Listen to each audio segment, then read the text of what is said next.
Guys, I've got quite a bit to share with you. I'm going to ask you right off the bat, so please take out your pens and papers, make some notes. There's quite a lot I'm going to give you. I have about 40 minutes or so of time. I will do my best to try and engage with you and ask questions. You can ask questions if you can, but don't think I'm rude if I'm not answering questions. Maybe we can leave questions right up until the end, okay? I hope all you guys can hear me. Can you all hear me? All right, fantastic. All right, as it's been said, I'm KK Diaz. I'm a business coach. I'm also an author. I'm a strategist. I'm actually announcing for the first time today that I'm in the process of publishing my third book on sales and marketing this month. So I'm very happy about being here today. So yeah, I couldn't be announcing it at a more honorable place that I could be. So the first book I wrote called The Climb from Afrikaans to African is really about people understanding that they don't necessarily need money or experience in order to achieve great goals. So I used climbing Mount Kilimanjaro as a metaphor that I literally climb in order to show people that you can achieve great goals without money, without experience, because I climbed Mount Kilimanjaro without both. And again, those are some of the tactics that I applied in climbing Kili a couple of years ago that I'm going to be sharing with you. Second book is the first book of a series of 5. This month I'm launching the second book in that series. It's on sales and marketing. The first one is really a methodology that I've taken close to 7 years that I've been developing. And the beauty of it is the strategies or the tactics that I'm going to be sharing with you are pretty much the same tactics that I applied in growing my own businesses, as well as as a matter of fact, this one book, the methodology, is actually going to sell for 10 million to a group of SME development agencies that love this book. They love the methodologies. Again, I'll share some of those tactics with you. Is everybody excited? Yeah. All right, fantastic. So some bad news to start off, right? I always say people love pain when they come and listen to my talk because I'm just going to depress you, okay? It's part of the process, okay? It's part of the unlearning that we need to do. I think in creating context, let's not forget that small businesses fail horribly. Right? I'm going to share some of the reasons why small businesses fail, and unfortunately people tend to not, I guess, learn or to come back in the game again in order to reapply themselves, because it has been said that businesses or entrepreneurs generally succeed the second time around or third time around, right? The funny saying is that you need to fail 2.5 times in order to succeed, okay? In countries like America and other countries, they actually want to know if you failed before in business before they even consider you for a loan, okay? Because it's important to ensure that you've learned the lessons that it takes to actually become a successful entrepreneur. So this is just in setting the context. And just going into everything that I'll be sharing with you, yes, sometimes we're cynical when we see people for the first time and we hear what they're saying. You are allowed to be cynical, okay? Just not during my presentation. Is that fine with everyone? Okay, what I'm going to ask you to do, right, is everything that you know. I'm not saying everything that you know is useless. Just park it for a little bit, right? Let's re-enter or let's receive this presentation as if you are learning about entrepreneurship for the first time, okay? Just going to ask you to do that. There'll be space for questions and so forth. But Alvin Toffler said that, you know, in order to be great, in order to learn and develop yourself, it's more than just about being able to read and write, okay? It's about actually learning to read and write and actually continuing to learn so you can further develop yourself, okay, if you want to be successful in this day and age. So I'm going to share 5 tactics with you in order to help you become a successful entrepreneur, in order to grow your business, okay? These can be applied by small businesses, whether you're starting up or you've been in business for a while. These are tactics that can help you to scale, okay? So, first question, what is the difference between a small business and a startup? I think a small business is a business that's already generating a revenue. Okay. A startup is an idea that's still being launched. All right, so I'm not going to make people feel bad so I can look good, but that's not entirely right. A small business is a business that remains small forever. A startup is a business that's still small, but has the trajectory to grow and become a large business. Does that make sense? So you can have a startup for 5 years, 7 years, as long as your trajectory is based on actually growing. Does that make sense? All right. Second definition, right? Maybe let me stop here. What is an entrepreneur? Who is an entrepreneur in the room? Okay, and the rest of you? Don't be shy. Everybody's going to feel stupid today. Don't worry. Who's an entrepreneur? All right. So the people that have put up their hands up, sir, with the tablet over there recording. What is entrepreneur? What is an entrepreneur? Please, can you help us define an entrepreneur? Okay, he's saying his voice is not well today. Okay, he's going to miss out on a book. That's fine. Anybody else who want to try? What is an entrepreneur? Come on, guys. What's an entrepreneur? Yes, sir. Over there. Okay, go ahead. I believe an entrepreneur is basically a person who's able to take an idea and execute it by taking calculated risk and making use of innovation to make it, something that's tangible. Thank you. That's fine. Please give him a hand. Remember what I said earlier. I'm going to give you what's called new definitions around these concepts and these words, right? In order for us to be able to kind of look at what we're doing in a new context. So tactic number one, I will come back to address that, and thank you for that. Tactic number one is know yourself, know your limits, so you can leverage your strengths and your weaknesses, right? One of the biggest mistakes that entrepreneurs make, and this comes from a book that was initially published in 1986. If you're an entrepreneur and you haven't read this book, you are in trouble, okay? This is the Bible of entrepreneurship. And basically what it says, one of the definitions that we've adopted around entrepreneurship comes from Michael E. Gerber. And he says an entrepreneur is somebody who owns a business that doesn't rely on him or her to actually run successfully. Does that make sense? I'm going to repeat. An entrepreneur is somebody who runs a successful business, who owns a successful business that doesn't rely on him or her to run successfully. Okay? So a lot of us are actually not entrepreneurs. We are actually aspiring entrepreneurs. A lot of us are technicians who know how to provide a particular product. Think of a beautician. Think of an accountant. Think of a mechanic who fixes cars, right? And the myth that Michael E. Gerber speaks about, and I'm sure you'll relate to this, is that we all think just because I'm great at possibly fixing cars, that it automatically means I'll be perfect. I'm the perfect guy to actually start and grow a successful business that fixes cars. Does that make sense? Just because I'm a beautician and I know how to make people look beautiful doesn't mean that I'll be great at establishing a beauty parlor, etc., etc. Why is that? Why do we automatically think that? Or why does it not mean that you will automatically become successful? Can I have the mic? Thank you. Your name? My name is Charlene. Possibly because being good at your trade doesn't necessarily mean good at running a business to make your trade profitable. Exactly. Thank you. Give her a round of a hand.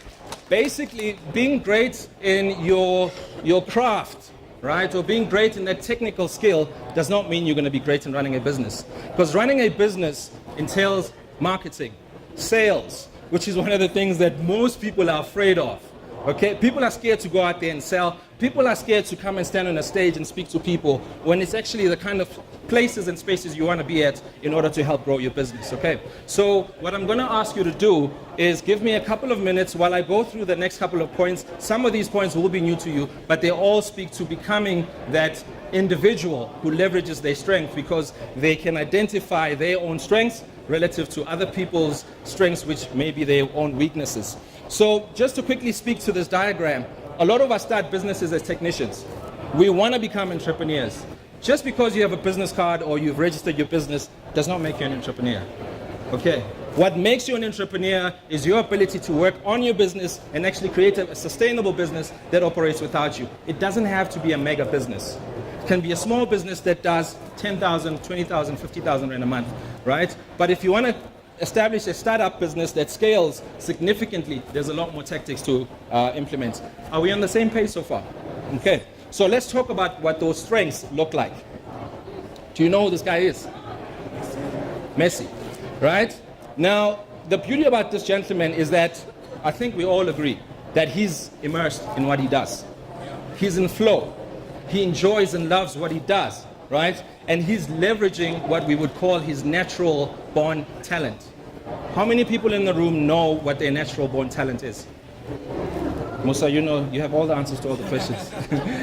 What's your natural born talent? Making friends. Making friends. Yeah, building awesome, connection. I like that. Yeah. We're going to speak to that. You're gonna get a book from me, my brother. Thanks for engaging. Ma'am, you had your hand up. It's fine. Let me grab this. I think my natural talent is being a storyteller. Being a storyteller. I like that. Nice. We're gonna speak about. Please give her a hand.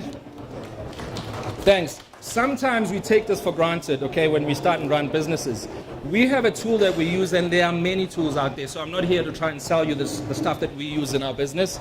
I want to speak to the principles. Knowing your strengths is also knowing your weaknesses, and therefore the people that you need in your company or in your team, right? So we pretty much have 8 different profiles that are made up of natural energy.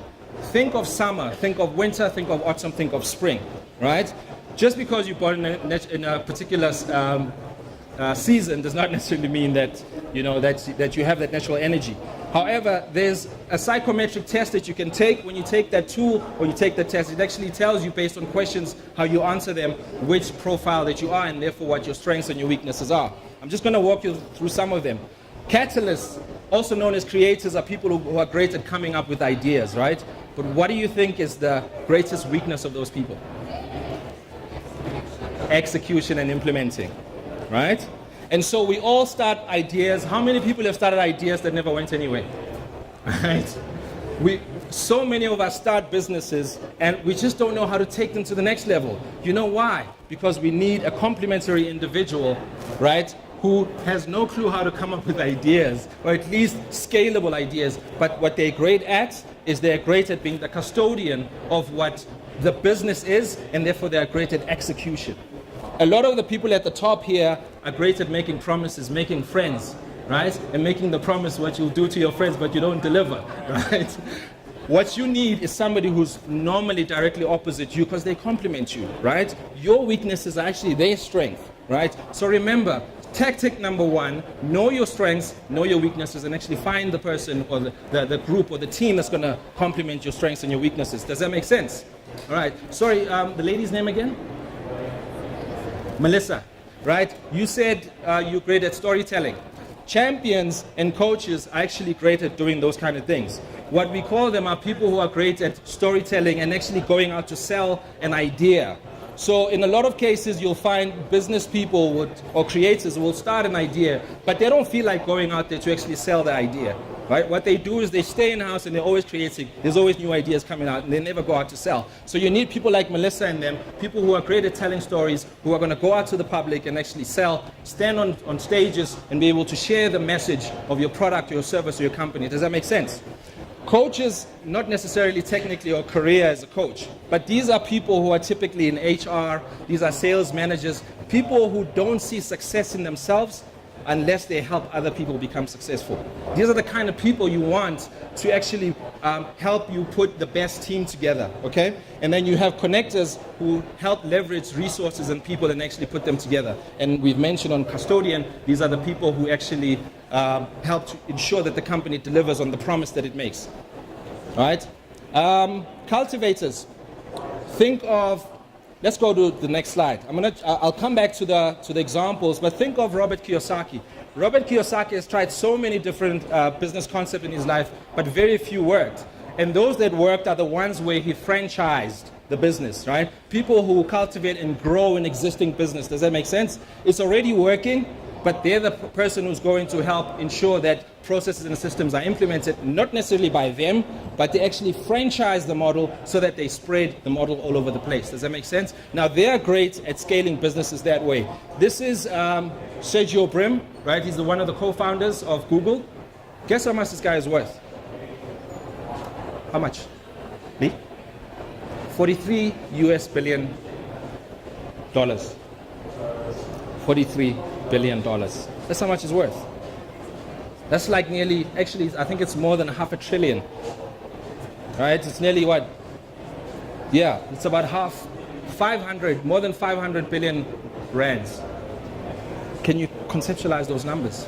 I mean, it's massive. And the only reason he's been able to attain that is because he's leveraging his natural talent, which speaks to stats, that speaks to facts, speaks to figures. These are the kind of people, right, they don't necessarily like people, okay? All right? These are the people that when you arrive late at work and you tell them excuses about your family and not, they don't care. They just care about the fact that you are late, you didn't deliver on something, etc., right? I'm not saying they're ugly or whatever the case is, but naturally that's how they are, because what they care about are results, stats, facts, research, and so forth. And can you see how this is directly the opposite of Tony Hsieh? Tony Hsieh is somebody who started or co-founded a business called Zappos. Have you heard of Zappos? If you're a lady and you haven't heard of Zappos, I'm disappointed in you. Zappos sells shoes online. And you know what the crazy thing is that they've done for many years? Right? Is that they'll let you wear the shoes for up to a year. If you're not happy with them, you can return them. You would think something like that would kill a business, right? But these guys, 3-4 years ago, they sold the business for $1.5 billion to Jeff Bezos at Amazon. All right. So Tony Hsieh's greatest secret as a people's person was to actually do the best for other people, and doing things like you can have the shoes for about a year, wear them. If you're not happy, you can bring them back. They've obviously scaled beyond shoes. Now they're doing a whole lot of other things, right? I spent quite a little bit of time on this because there's a lot of detail around this. And then this is Marissa Mayer. Marissa Mayer is the CEO of Yahoo. She also has quite a bit of money. So just to go back to, we've spoken about his strengths. Now her strengths is that she's a calibrator. Somebody who's a calibrator is fantastic at working with processes and systems, right? They literally sit in the back office and they sit and work on implementing processes and systems, right? And then conductors with their knack for stats and facts and figures and so forth, what they do is they leverage between the existing processes and they optimize them, they fine-tune them consistently. They keep going back to the calibrator and saying, hey, this is working, but we can actually make it better. They keep going back around. Can you see how everybody actually complements each other? Now, the first biggest mistake that we make as entrepreneurs is we try and be all of these guys all at once, right? Right? That's the truth, is it not? It's one of the biggest mistakes that we make. What you want to do is you want to find what your key strengths and your weaknesses are, and therefore find the next person to actually complement you. Do you know how you find the next person to complement you? All right, we've got a system called skip 1, skip 2, okay? If you are a catalyst, somebody who's great at coming up with ideas, naturally the next person that you need is somebody who's actually going to help you sell and to help you put together a team, all right? Some of the people who are great catalysts and great creators, one of their weaknesses is that they always leave people behind. You know, they expect people to be as driven as them, as motivated and constantly inspired as them, but people are not like that. Not everybody's like that. Not everybody is as special and super as you are. Okay? Now, the next person you need is obviously somebody, so you skip one from creator or catalyst, you skip one. And the reason is because you as a creator and this person as a coach can actually complement a little bit of that. Does that make sense? Right? And then after this, you skip 2. You skip the connector and the custodian, and then you look for a cultivator. Then you've covered as much of the natural energy in your business and in your team. Right? And then you can start slowly filling in the gaps in your team. Does that make sense? Tactic number 1, know your strengths and your weaknesses and know how to leverage your strengths. Going back to Messi, I mean, using the soccer analogy is one of the nicest ways to actually define this. Imagine if you took Messi and you put him in the goalkeeper. No, doesn't make sense, right? That team will probably lose like day in, day out. But some of you are doing exactly that. Okay, some of you don't understand what your strengths are and you're playing the direct opposite of the position that you should be playing in your own team. All right, tactic number 1, know your strengths and your weaknesses. Or else you won't be in flow and you keep going around in circles. Some of you have been in business and in the same position forever and ever. It's because you're not leveraging your strengths, okay? You keep doing the same things that you don't have the power or the energy to do. All right, tactic number 2, design a scalable business model, right? Now, what do you think a normal moms and pops flower shop at the street corner sells per month? Say at an average small town per month. Take a guess. Sorry? 60,000 Rand a month, right? How much do you think that florist makes a month? Sorry? Millions, right? You know why? Business model. Yes, it may look simple and obvious now looking back, but what they did is they simply put together a website. They created a courier company, right, to support that functionality.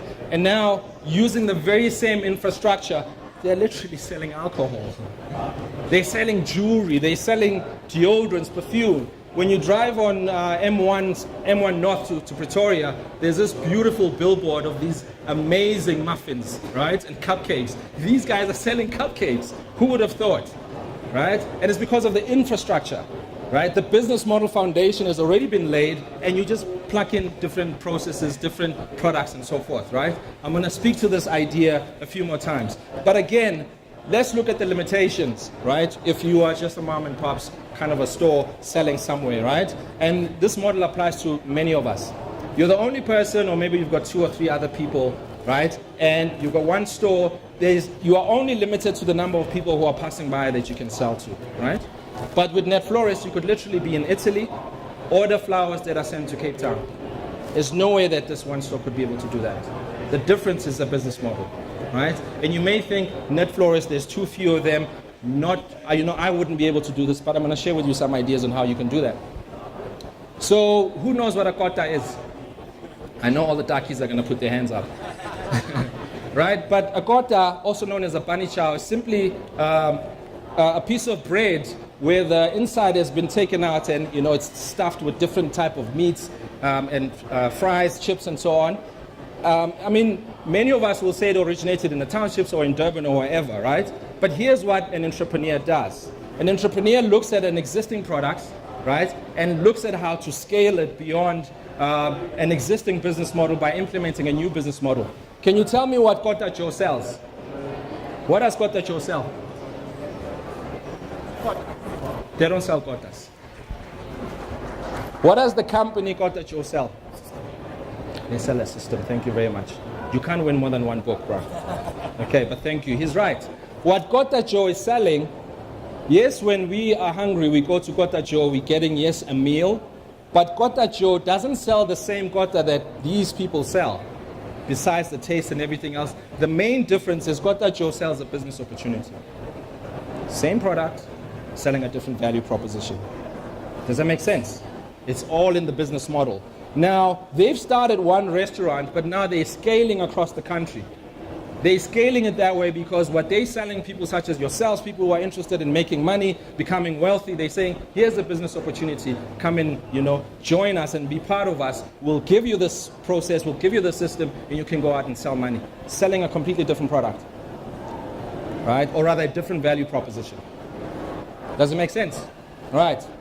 Same thing, Stelio and Nathaniel did the same thing, right? Again, the darkies are going to say, they stole our idea from us. No, they didn't, right? Yes, we like in the townships, when in the township during weekends and so on, we go chill out at corners, there's chisanyama, yes, there's beers and drinks and loud music playing and so on, right? But what an entrepreneur like Stelio done is he said, how can I take this product that clearly has a lifestyle and a culture around it and create a business around it? Guess how much he made from this deal? 50 million rands. Took an existing product, an existing business, and he said, I'm going to apply a different business model to this thing. The same thing, same product, different value proposition. Okay? And at the cornerstone of these successes are processes and systems, which is one of the things that we as entrepreneurs, we lack. We don't implement and actually continue designing.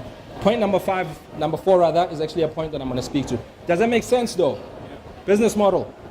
I think there's 1 or 2 other examples. So I'm sure some of you have seen the business model canvas. You can download it online and actually start working on your business with the key being your value proposition, right? Which is what the company provides. Question. What value proposition does PEP provide? Why do people go to PEP? Sorry? Value for money. Excellent, right? Why do we go to Woolworths? Quality. You don't go there to buy food. You don't go to buy jeans and airtime and things like that. We do, right? But the value proposition that attracts us, right, is those 2 that we've identified. Now the key question is, what is your value proposition? You need to know what your value proposition is. And Reese, how are we for time? All right, thanks. So think about what your value proposition is and think how you can design a business model around it, okay? Because that's what those two great examples have actually done in order to become as successful as they are. And what they do is they design the business model, you know, put together a minimum viable product, go out and find investors. 2-3 years, you're a multimillionaire. All of us can do that. We just need to apply the right tactics. All right? And that's if you can overcome the idea of saying, but my business is my baby. No, it isn't. All right? Yes, you've started it, but a business is literally just like a product. And what you want to do is package it nicely so you can sell it to the next person. Because when we leave this earth, there isn't enough space in the casket to actually take your business with you. Right? What you want to do is ensure that the business that you leave behind is the kind of business that will create legacy for you, your kids, your loved ones, or whatever the case is. But it's not going to work if you don't implement these tactics. Trust me. Okay. Now, Nespresso, you may think, okay, South African businesses, Nespresso is growing at a rate of about 25% every year for the last, I think, 8 years now, because they use the business model canvas to design a new business model, a new value proposition, a new product. And what they did, some of you have seen it. If you haven't been to an Nespresso store, please go to Sandton City today and experience just this magnificent value proposition that this company has put together. But basically, just in a nutshell, let me just go back. What Nespresso has done is, after years and years of being a successful business, selling coffee, this is Nestle rather, selling coffee and so on, a lot of competitors started coming into the market. I mean, if you go into a supermarket these days and you look at, the aisle for coffee, if you're anything like me and you drink anything, you don't even look. You just grab the nearest one and you walk out, right? But because of the amount of competition that they've been facing, they were losing market share, right? And so they needed to think of, so how do we create a unique selling proposition or a new business model that can help us win market share and to grow and so forth? And what they did is remember with the business model, one of the things that you need to have are key partners, right? One of the key partners that they went out to look for was a company that manufactured coffee makers, right? So they went out and found, to cut the long story short, they also they didn't stop selling in the supermarket because they're creating a parallel business model, right? They said, how do we create a new experience for a new, maybe customer segment that we haven't been paying much attention to? Because there's people who drink coffee, right? And then there's people who love coffee. Okay, right? Those people will pass a whiskey anytime and go for a coffee because that's their preferred drink. They have a love for coffee, right? And so they said, we want to create an experience for those people. And automatically those people, because they appreciate coffee, they're in a position to even pay more for a similar product. Not so much similar, but it's coffee at the end of the day, right? Yes, it's better tasting coffee, it's better packaged, and it gives you a different experience as somebody who's actually drinking coffee out of an espresso, a cup of coffee, versus just buying a can of coffee from a shelf. Does that make sense? Completely different experience. To also add to the business model, something very critical in your business model, what you want to do is, we call it trapping people. You trap your customers, right? Sorry, I know it's not a nice way to say it, but I think you get it when I say that, right? What they did is, yes, initially at least, with the coffee machine, right? You buy the coffee machine, it's like buying a printer, it's nice and affordable, but then the printer cartridges, they're gonna kill you, you know what I mean? Right? Now, do you know how many capsules come in some of these boxes? 4, 6, 10, right? But in about one that's about 5, and for the coffee lovers in the room, please forgive me if I get the prices wrong, but you're looking at about one with 6 capsules, right? You pay about 60, 80 bucks. It's 5 cups. 5 cups of coffee. How much is a tin of coffee? Around the same price, right? But how many cups can you get out of a tin? Many, right? So if you concentrate on a particular customer segment and you give them a different experience, in most cases they are willing to pay for that extra value, right? Trust me, if you haven't experienced this boutique coffee shop, Go out and check it out in Santa and you'll understand what I'm talking about. When you walk into the store, there are guys dressed in suits welcoming you to come and buy coffee. How you like that? Excuse me? How much is Nespresso paying me? Nothing. I don't even get a cup of coffee from them. But this isn't about them, this is about you, okay? This is about you understanding the fundamental principles that have been applied by these companies that are making a success. There's a friend of mine. I call him a friend because he became a client a couple of years ago and ultimately then became a reasonably succeeding entrepreneur. His name is Loazi. Loazi is a fantastic photographer. However, he made money only when he was behind his camera, okay, taking photos. So a lot of the guys, the DJ Freshers of this world, celebrities, they love him because he does fantastic work. He came to me one day, a couple of years ago, and he said, you know, my family is falling apart. And I said, why? He said, because I'm never home, right? Because he's always out there working, predominantly in the evenings and over weekends. And he's got 2 little daughters, a new wife, and so on. You can imagine, you know, them not having their father and she not having the husband at home. You know, it started to stress the family. And so he said he needs help. How can he grow his business? Because if he's not out there taking photos, he doesn't make money. I said, cool, sit down, let's see what we can do. Yes, the process took a while, but how the process took place was we asked him a series of questions, which is something that you guys need to do around the true value that you provide, right? Yes, he's a fantastic photographer, but he only makes money when he's taking pictures. And over the last 8 years that he had been taking pictures, Loazi has more than 1 million photographs, right? Most of you who are entrepreneurs who are either always designing a website, trying to design a profile, or whatever it is, one of the things that you always struggle with is finding South African royalty-free images online, is it not? Because everything is US-based and blah, blah, blah. You know what I mean? So Loazi has nearly 1 million of those kind of images that he can sell as royalties.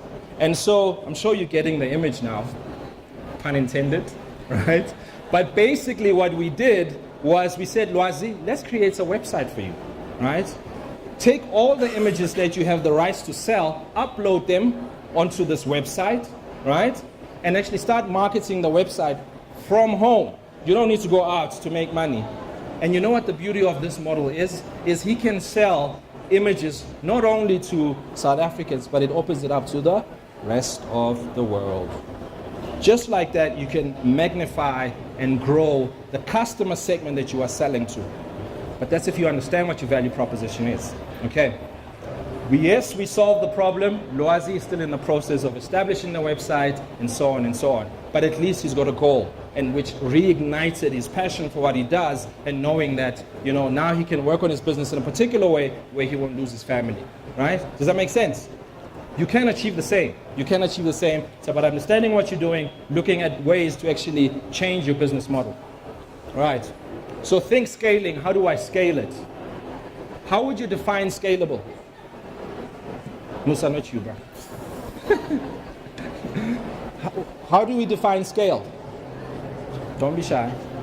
Ma'am? How would you define scale?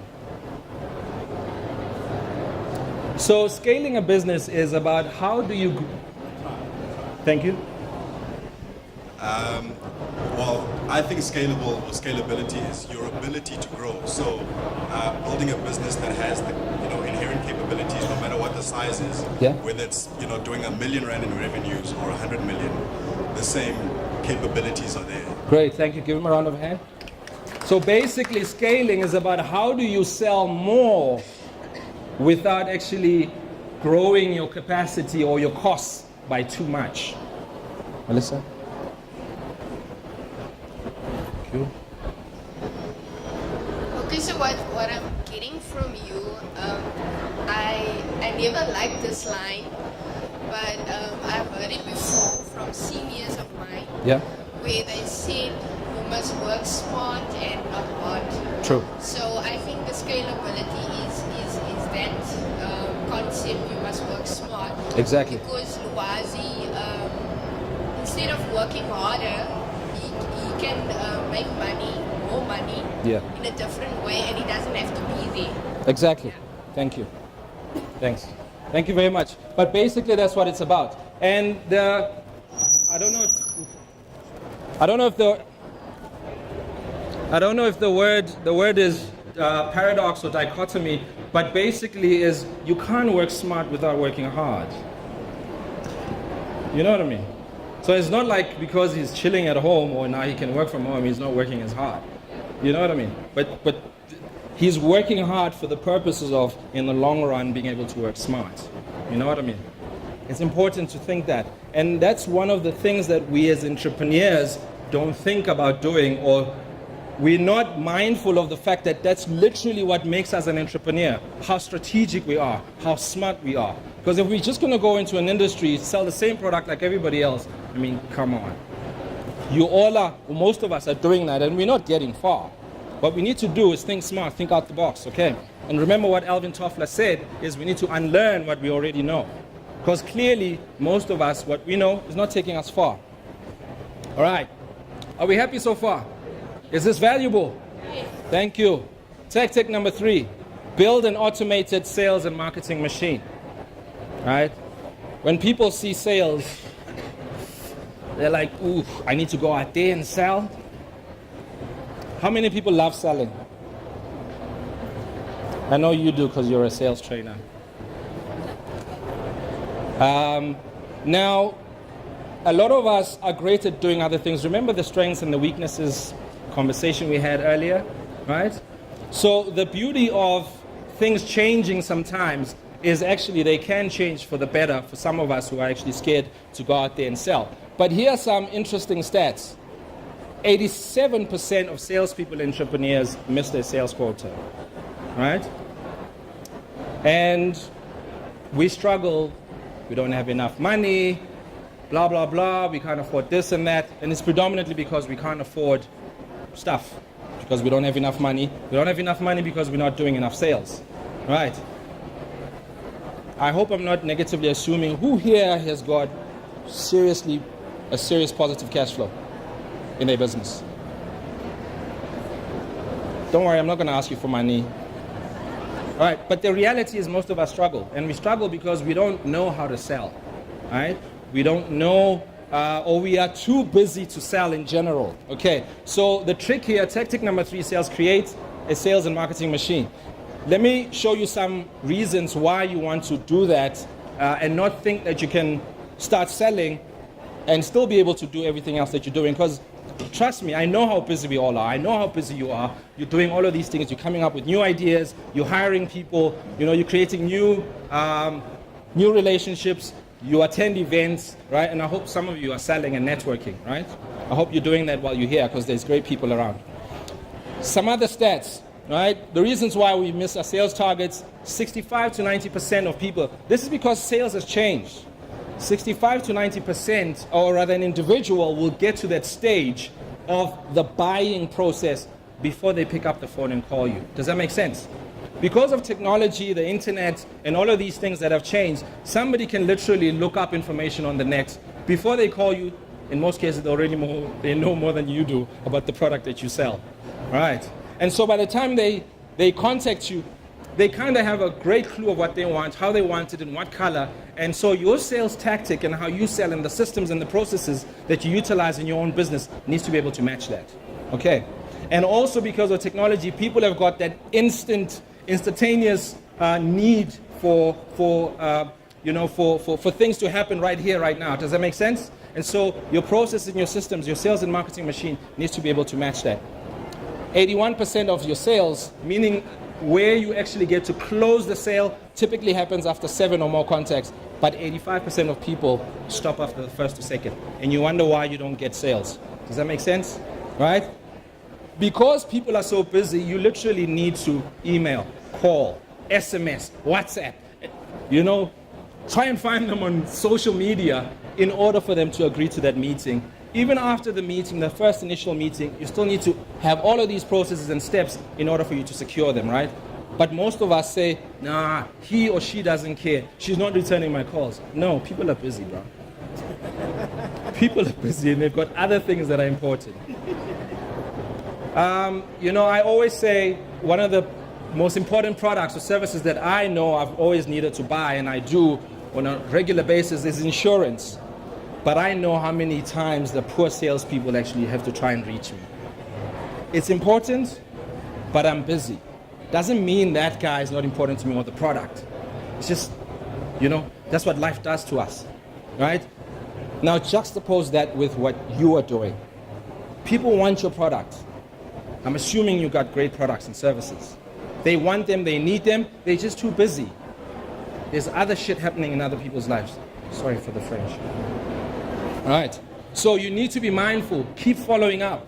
But it's difficult to follow up because you are also just as busy, right? So your sales pipeline is very critical and important to actually helping you scale and grow your business from a strategy perspective. So I want to share with you the next book that I'm publishing this month is based on sales and marketing. Basically talks to your sales and marketing process, which is, a lot of people will say it's a customer relationship management. I think that downplays it, okay? It's all about automation. It's all about sales and processes. But basically, this is what you need to do. Remember what we said about the 65 to 90% of what people know before they actually contact you? You need to be able to entice people with information. I'm sorry if it's not 100% clear, but I'm always happy to send you this particular information if you do get in touch with me. But basically, you need to entice people. You need to give people information so that when they are looking for information to educate themselves about the purchasing decision they need to make, they need to find your information. Who in here downloads PDFs and ebooks? All right? Look around. There's a lot of us. We do that because we're looking for information. What you want to do as somebody who's selling a particular product or service is you want to create educational content. So when people search for that particular content, they actually find you. All right? Videos, other posts, but you need to create content that entices people. And what it does is it shows people that you know what you're talking about because you are helping to educate them. And if somebody finds your information, right, you are most likely the person that they will actually contact when they're looking for that information. But there's only one caveat. They'll only do that if you stay top of mind. i.e., once they've downloaded that particular piece of content, you sign them up obviously so they can download it, but you need to nurture that relationship. You need to constantly speak to them. Because some people, it's been said that close to 60% of the sales that you're going to make it in the next year or 2 years' time, right? Sales don't happen just like that. Only about less than 10% of sales happen immediately. What you need to do is position yourself such that the day that individual or that company is about to make the purchasing decision, that you're the person they think about. And they'll think about you if you constantly nurture that relationship. It's not just that one call, folks, unfortunately. You need to do more. Okay, you need to nurture that relationship. Sales has changed. In order for you to position yourself, in order to be the person that people buy from, you need to position yourself in front of those people constantly. Okay, and there are smart ways to do that. Natasha was here earlier from Everlytic. She was sharing some ideas on how you can do that. There's plenty of information out there, so you can find it online. And then there are smart ways to do it. Again, unfortunately, using tricks like tripwires. You know that wire that you trip people with? And an example is when you have something that you're selling that's got high perceived value, but you're selling it at a very cheap price. That helps you to qualify whether that person is interested in buying from you or not. All right? And if somebody has bought from you once, they're likely to buy from you again. Okay, so there are a couple of tactics within this one tactic that you can apply and implement in order to help you become more successful from a sales and marketing perspective. Andres, are we still good for time? All right. Okay, and then you need to automate as much of this as possible. People make money while they sleep because they've got this whole process automated. There's partners out there you can work with. You can do part of it yourself. I mean, you do want to work for a little bit at least, right? To make some of the money, right? But a big part of this, if not all of it, can be automated. Once somebody has purchased from you and you've delivered, you can automate to send them an email that checks whether they're happy with the product or not. And in an email, you ask them to click on yes, I'm happy, or no, I'm not happy. Depending on what they click and the page that they land on, they give their reasons why. They click submit. It comes to the person who's supposed to sort that issue out. And that person could be your supplier. It doesn't have to be you. Does that make sense? Okay, this is tactic number 3. And we generally think that people will buy at the same time when we meet them. No. Ladies know, actually guys know this a lot more. no chick is going to be ready to kiss you in the first 5 minutes at least. Okay? What you need to do, both in a relationship, romantic one or business one, people need to know you, they need to like you, they need to trust you before they do business with you. Right? But what we're trying to do is we're trying to jump to that stage. It doesn't work that way. Once in a while it'll work that way. But in most cases, you literally need to follow a very specific process in a system that allows for that. Okay. Tactic number 4, we're nearly done. You need to implement processes and systems. Most people are trapped in their businesses, right? Your business is supposed to work for you. Your people are supposed to work for you. But the people who founded the business, we tend to work for our staff. We tend to work for our businesses. There's nothing wrong with that in the beginning when you are scaling. This is the part where you still work hard. But you need to work smart and get yourself out of that cage. Okay? You need to get to a place where your business allows you to go out and have fun. How many people here have got an ability to go away for a month while the business runs effectively? Feel very lonely, right? But when your business runs without you, what enables you to do, it enables you to go out and have fun, spend time with your family, to go out there and do the things that we as human beings actually fulfill us, and that is helping other people, right? If you don't implement processes and systems, you will always be trapped in your business. That's a critical tactic to implement. What you want is a process-dependent business, not a you-dependent business. Your business mustn't depend on you. It must be reliant on its own processes and systems so it can run without you. And again, this is the epic. This is that summit where we as entrepreneurs all want to be. We want to be in a place or in a position where we know our businesses function without us, right? Because that's kind of why we went into business. We want that entrepreneurial and financial freedom. It's not just going to come and land on your lap. You need to work towards putting it together. And you do that by working, I'm sure you've heard of this phrase, working on your business, not in your business, right? And you start easy. It's discipline. I know discipline is not easy, but start with 30 minutes an hour on a daily, right? Working to put together your processes and systems that enable you to actually step out of your business so your business can function without you. I'm going to wrap up now, okay? But this is, trust me, I know you know what I'm talking about. This is critical. I know these things that I'm mentioning are not new things to you. I'm just reminding you, okay? Because once in a while, we all need to be reminded of the things that we're working towards, because we get so lost in everything that we're doing. Life is so busy and then we forget. I'm just here to remind you, that's all, right? So some of the back office systems you need are processes, systems, from accounting, payroll to bookkeeping. All of these things are things that you can get other people to do, but you have to work on them. Those are the things that are going to help your business run, and technical support that we sometimes forget.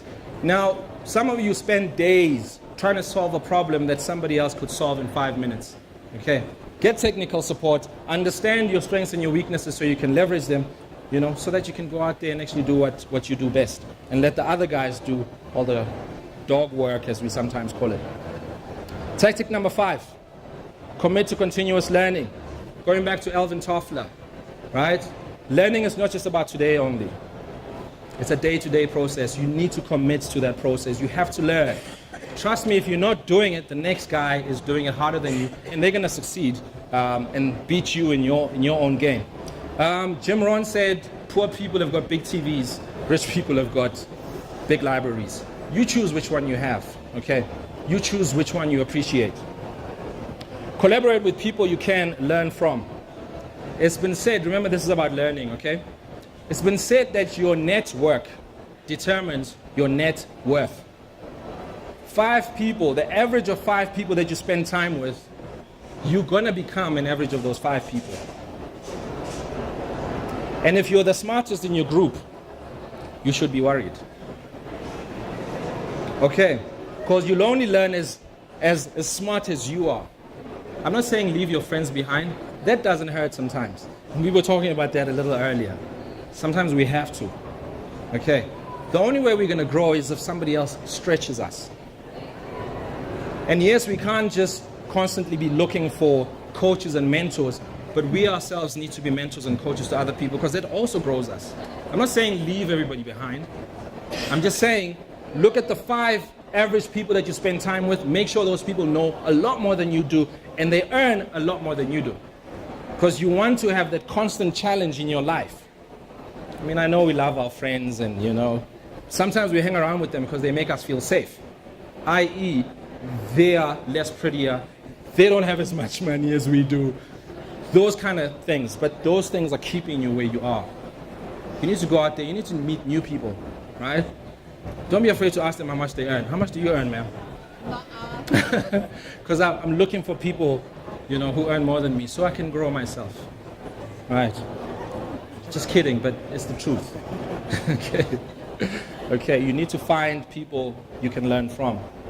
Get a coach. I'm here. There's a couple of coaches that I know in the room. Okay. There's a guy who's got his hand up there. I don't know if he's saying he's a coach too. I'm here, bro. I'm here. All right. I'm just wrapping up. These are the 5 tactics. Know thyself, design a scalable business model, create a sales and marketing machine, implement processes and systems, right? And commit to continuous learning. It's one thing to just know, Bruce Lee says, but you have to apply, okay? Willing is not enough. We have to do. Thank you.